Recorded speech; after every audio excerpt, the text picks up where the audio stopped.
Salut, je m'appelle Arnaud et je suis super sociable. Aujourd'hui, j'évoque ces situations où tu as besoin des autres alors que fondamentalement tu es quelqu'un de solitaire et d'indépendant. Attention, je ne parle pas d'avoir besoin de quelqu'un pour me rendre un service, de profiter bassement d'autrui.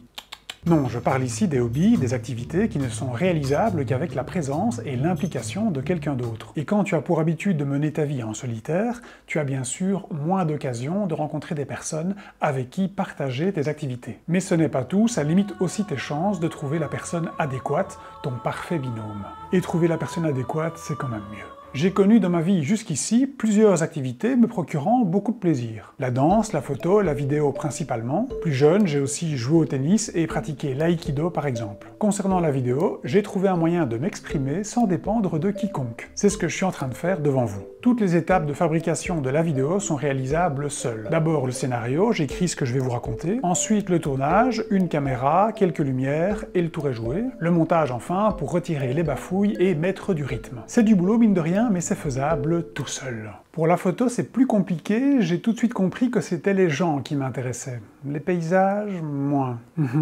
Les gens, les autres.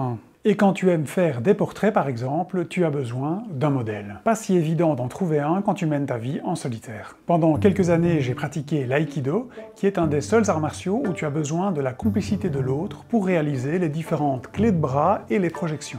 C'est comme une chorégraphie en fait, c'est pour ça qu'il n'existe pas d'affrontement en compétition au niveau de l'aïkido comparé au judo ou au karaté par exemple. Par contre, tu trouves facilement dans un club d'aïkido un complice d'entraînement, ce qui est donc positif.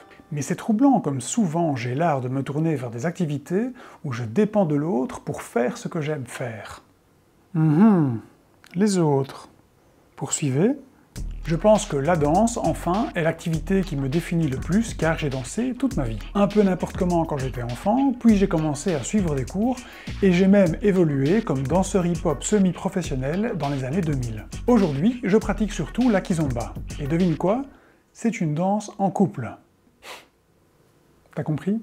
Je dépends donc des autres, encore une fois. Alors tu me diras peut-être, mais Arnaud, il te suffirait simplement d'aller dans un club pour danser la kizomba et de fermer ta gueule. Mais le problème, c'est que je suis passionné, perfectionniste et un peu accro au challenge. Et je peine à trouver une partenaire de danse pour réaliser des projets à un certain niveau. Ce qui est ironique, c'est que plus tu progresses en tant que danseur, plus tu as du mal à trouver une partenaire. C'est mieux qu'elle ait un niveau semblable au mien, que nos objectifs se rejoignent, qu'il ait du temps à nous consacrer, que le projet soit réalisable vu la distance qui peut nous séparer au quotidien, et il faut qu'il y ait une alchimie artistique, une complicité, qu'on s'entende bien, c'est quand même plus sympa. Bon, il y en a qui y arrivent à trouver ce parfait binôme, c'est pas encore tombé sur moi. Donc, pour conclure, à l'heure où je vous parle, je suis frustré. Je me sens bloqué dans mon élan de danseur ou de photographe, car ça ne dépend pas que de moi, ça dépend souvent de l'autre. Le pire en plus, c'est que la frustration peut nous pousser au ressentiment, à la rancœur, et nous enfermer dans l'idée qu'on est misanthrope.